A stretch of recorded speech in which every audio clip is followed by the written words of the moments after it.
Welcome to this deep dive, learner. We're diving straight into the hidden forces that shape our organizations, our teams. Yeah, the stuff going on underneath the surface. Exactly. Our goal today is really to pull out the key insights from Edgar Schein's work on organizational culture and leadership. It's foundational stuff. Think of it as your cheat sheet, maybe, hmm to understanding why things work or, don't work in the groups you're part of. Right. Have you ever been in a situation where you wonder why one team just clicks and another one constantly struggles? All the time. Or why some big change initiative just flies while another one hits a brick wall. Exactly. And Shine helps us get past the easy answers to look at what's really driving things. And our guide here is Schein's book. It's now in its third edition, which says something, right? It's clearly resonated, had a lot of feedback over the years. Shows its relevance, definitely. And he lays it out logically. How so? Well, first, figure out what culture actually is. Then look at its components, its content. And finally, leadership's role in shaping it, maybe changing it. Makes sense. Define it, dissect it, then influence it. Pretty much. And what I like is how he starts right away with those common headaches managers face. You mean like when you roll out a change and it seems obvious, but people just resist? Yeah, that. Or departments acting like they're in different worlds, infighting. Or even, you think you've communicated super clearly, but the message just doesn't land. Misunderstandings persist. Right. Shine says these aren't just random frustrations. They're often symptoms, signals of deeper cultural stuff going on. And he pushes back against the simple idea that culture is just those shared values plaques on the wall. Exactly. He says that's often not the whole story. It doesn't capture the real power of culture. It's deeper than that. Okay, let's unpack that then. If it's more than slogans, what is organizational culture, according to Schein? Okay, so at its core, it's about the really deep-seated assumptions, often unconscious ones. Yeah, the things we take for granted. These assumptions give a group stability, meaning consistency. It's basically what the group has learned over time. Learn how to do what? Learned how to survive in its environment, that's external adaptation, and how to manage itself, internal integration, how to work together. Survival and getting along. Yeah. Sounds pretty fundamental. It is.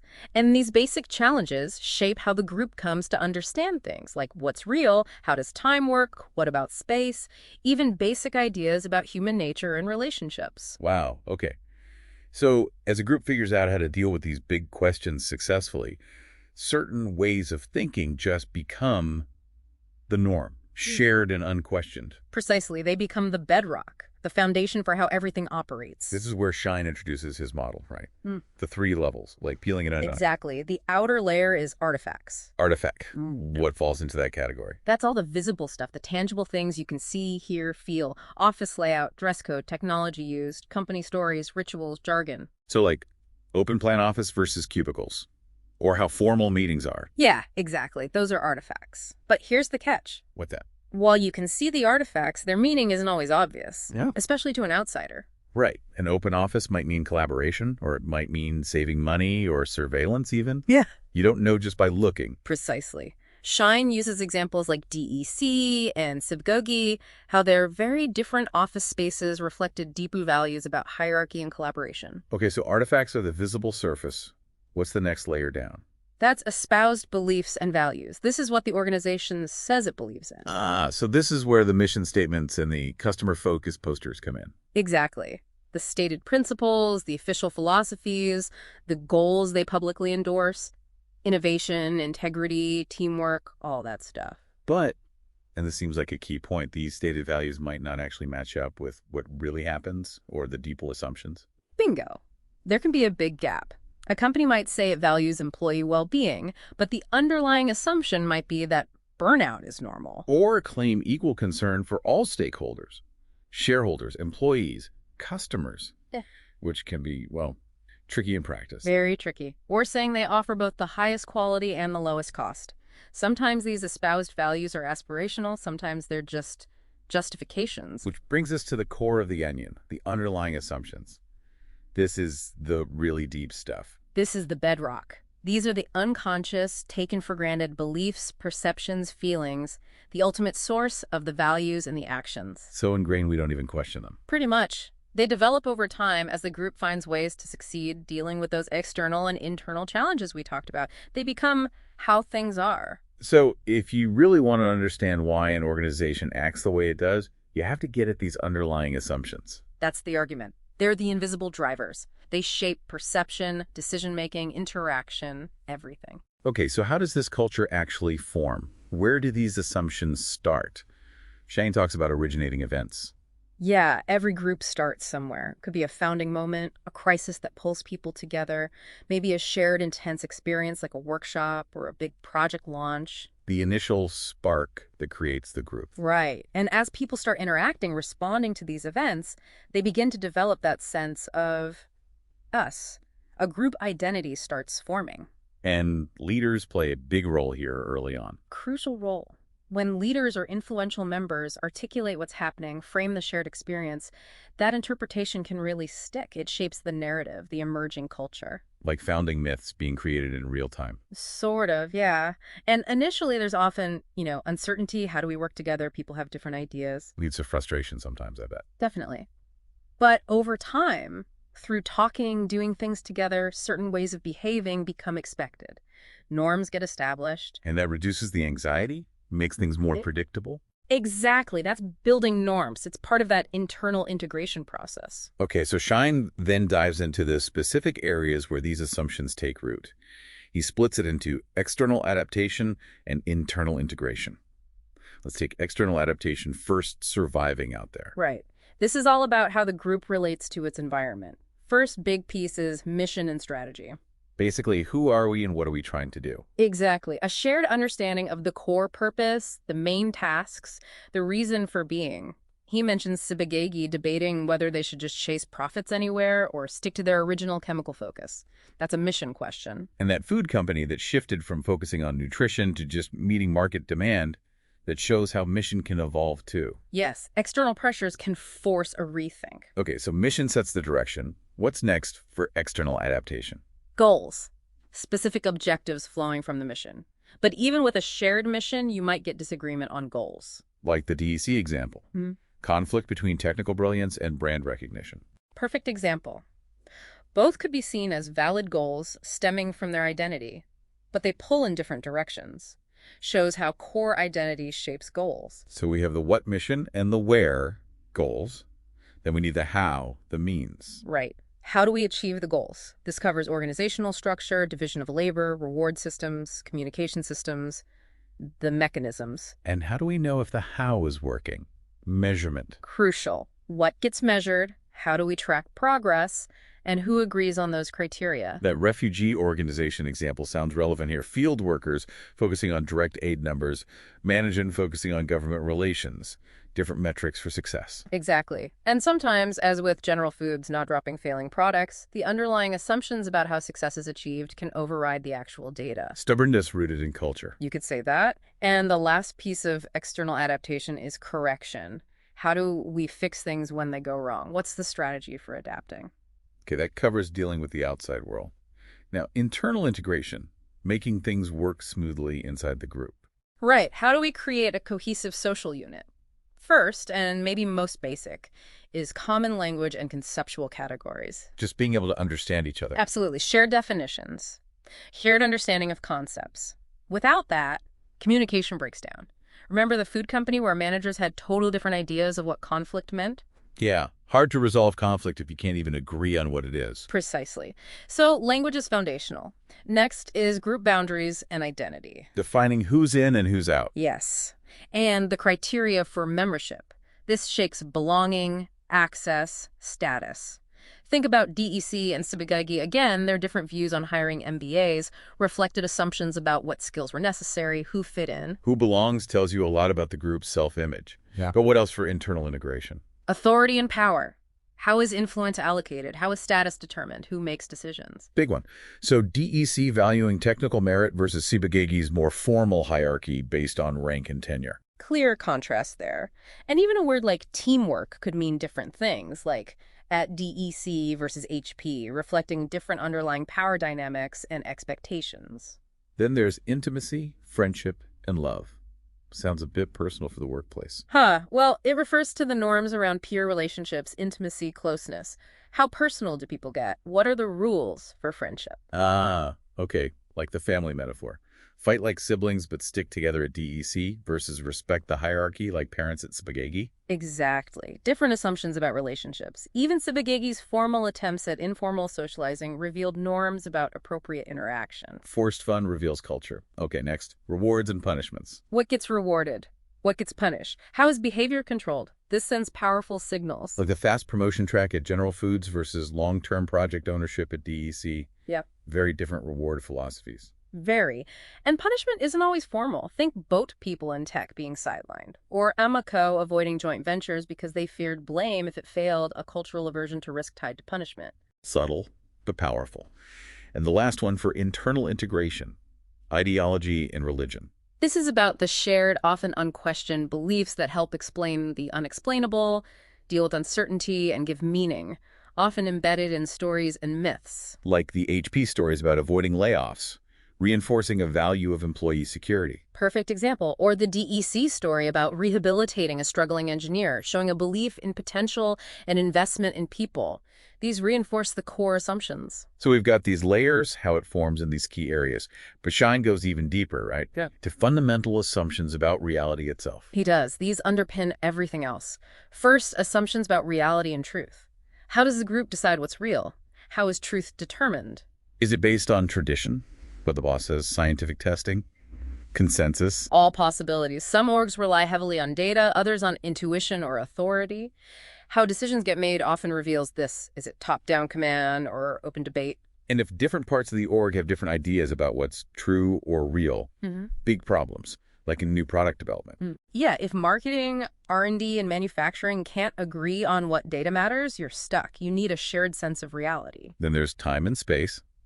These feel so basic, but assumptions can differ wildly. Hugely. Think about punctuality. Is being 5 minutes late okay? Or a major offense? What's the expected pace of work? How is time structured?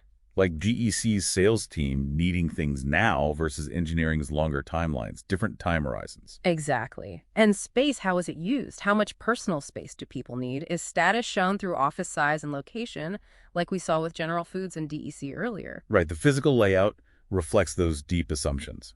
And finally, the deepest assumptions about human nature, activity, and relationships. This is fundamental stuff. Are people basically lazy and need control, theory X, or are they motivated and capable, theory Y? Big difference in how you manage people based on that assumption. Huge. And what's valued? Is it doing action, results, tasks? Or being relationships, harmony, development? Is the focus on the individual or the group? Individualism versus collectivism. Right. And Schein adds dimensions like emotionality. How much emotion is okay to show? Specificity. Do relationships stay within defined roles or spill over? Universalism versus particularism. Do rules apply to everyone, or do relationships matter more? Ascription versus achievement. Is status based on who you are or what you do? And DEC versus Sibagegi provides contrasts here again. More direct and achievement-focused at DEC, more formal and status-based at Siba. That's the picture Schein paints. And he also touches on how taken-for-granted assumptions about gender or race fit into this deepest level, influencing relationships and opportunities. It's complex. Okay, this framework is incredibly rich. But understanding it is one thing. How do you actually assess a culture in practice? It seems hard to get at those deep assumptions. It is hard. Schein is pretty skeptical about relying just on surveys or questionnaires. Why is that? They seem like an obvious tool. They can capture the espoused values, maybe some artifacts, but they often miss the underlying assumptions. People might not be consciously aware of them, or they might give socially desirable answers. So ticking boxes doesn't get you to the core. What does he recommend instead? He talks about a clinical research approach.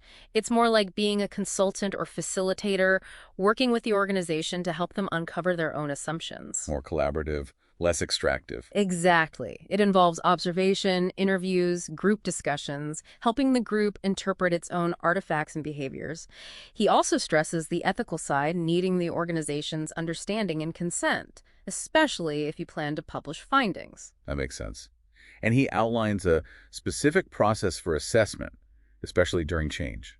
A 10-step thing. Yeah, it's quite practical. Starts with getting leadership commitment, selecting groups for interviews, then systematically exploring artifacts, espoused values, and digging for the underlying assumptions through iterative group discussions and joint analysis. Bringing the unconscious to the conscious level, basically. That's the goal. He gives examples, like MACOM, where the CEO wanted a common culture.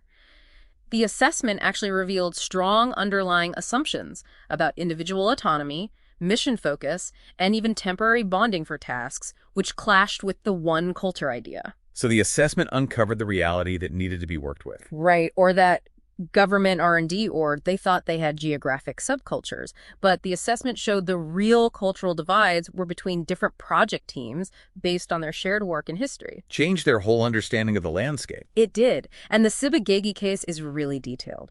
Using annual meetings, interviews, observations, they uncovered a culture of formality, hierarchy, challenges with lateral communication. And wasn't there a disastrous meeting they tried to change? Yes. The third annual meeting, where they tried a more participative format, kind of backfired because it clashed so much with the underlying hierarchical assumptions.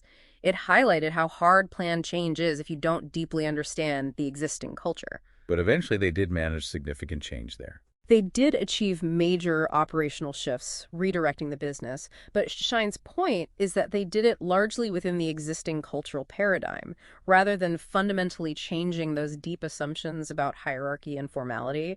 They worked with the culture they had. Interesting. So culture isn't totally fixed, it does evolve. Oh, absolutely. Shine talks about natural evolution. As organizations grow, face new markets, new technologies, the culture adapts. Diversification brings subcultures. Crises can also force rapid change. Like a major market shift or a scandal. Yeah, things that shake the foundations and force a reevaluation of how we do things here. And what about leadership changes? Like when a founder leaves. That's often a critical juncture. The founder's assumptions are usually baked into the initial culture. A successor might reinforce it, or if the context demands it, start to shift it. It can be disruptive or stabilizing. But sometimes change needs to be more deliberate. Planned, managed culture change. Why would leaders even attempt that? It sounds incredibly difficult. It is difficult, and usually the motivation isn't, let's change the culture. It's more like, we have a problem, or we need to achieve this new goal, and the current culture is getting in the way. So changing culture is a means to an end, usually. Right. And Shine uses that classic change model, unfreezing, changing, and refreezing. Unfreezing, like melting the old ways, creating dissatisfaction with the status quo. Exactly. You have to create motivation to change, often by highlighting inconsistencies, showing how the old ways aren't working, creating some survival anxiety, the sense that we must change. But change is scary. People resist learning new things. That's the flip side. Learning anxiety, the fear of incompetence, loss of identity, looking foolish. Successful unfreezing needs to decrease learning anxiety while increasing survival anxiety. How do you decrease learning anxiety? That's where psychological safety comes in. Creating an environment where it's okay to try new things, make mistakes, ask for help without fear of punishment or humiliation. Okay, so unfreezing creates the readiness. Then changing is the actual learning part. Yes. Introducing the new ways of thinking, new skills, new behaviors, needs clear goals, active involvement, coaching, chances to practice, and that crucial psychological safety. And then refreezing makes it stick. Right. You need to solidify the new ways, integrate them into structures, reward systems, promotion criteria, make the new way the normal way, supported by the system, until it becomes the new taken-for-granted assumption. And many change efforts fail because they don't manage all three phases well, especially the anxiety and safety parts. That's Shine's argument. They create survival anxiety, but don't provide enough psychological safety, so people cling to the old ways, even if they know they don't work anymore. Or they introduce new ideas, but don't refreeze them through reinforcement. Which leads us nicely to the idea of a learning organization, a culture that's good at this change and adaptation stuff. Exactly. What does a culture look like that actively supports learning? What are the characteristics? Shine highlights things like being proactive towards the environment, not just reactive. A real commitment to learning, including learning how to learn better. Meta-learning. Yeah. An atmosphere of openness and trust, where challenging assumptions is okay. Thinking in terms of systems, seeing connections, and valuing the whole person, not just their role. And leadership is obviously critical here. Absolutely essential. Leaders need the insight to understand their own culture's strengths and weaknesses regarding learning. They need the motivation to intervene and the skills to do it effectively. What kind of skills? Things like being able to step outside their own cultural biases, being connected to the external reality, listening for uncomfortable truths or disconfirming information, being humble enough to admit they don't have all the answers, and crucially creating that psychological safety we keep mentioning. Leaders as learners and facilitators of learning. That's the idea. They have to model the behavior they want to see. Well, learner, we have definitely gone deep today into Shine's world of organizational culture. Let's try and pull out some key takeaways. Yeah, I think the big one is just how powerful and pervasive culture is. It's not just fluff. It's this deep, multi-layered system affecting everything. Understanding those layers, the visible artifacts, the stated values, and especially those hidden underlying assumptions, gives you a lens to analyze any group you're in. Absolutely. And knowing how it forms, the kinds of external and internal problems it solves, helps you see why a culture is the way it is. And recognizing that so much of it operates unconsciously is key. It explains why change is hard, why communication breaks down, why things that seem irrational on the surface persist. Right. And then thinking about change, knowing it involves unfreezing, providing safety for new learning, and refreezing gives you a more realistic picture of what it takes. It's not just about a new initiative. And finally, the idea of a learning culture and the leader's role in fostering that safety and openness. That feels really vital for navigating today's world. Definitely. It's about building adaptability into the cultural DNA. So here's a final thought for you, learner, to take away from this deep dive. Think about an organization you know, well, maybe your workplace, a club, even your family. What are some of those taken for granted assumptions? The things people just do or believe without questioning. How do you see them playing out? And how do those assumptions help or hinder what that group is trying to achieve? How do they affect its ability to adapt when things change? And maybe ask yourself, what's one small thing you could do to foster a bit more openness, a bit more psychological safety, a bit more of a learning mindset in your own interactions within that group? It's definitely a continuous exploration, isn't it? But hopefully this dive into Shine's work gives you some powerful tools for seeing those cultural undercurrents a little more clearly.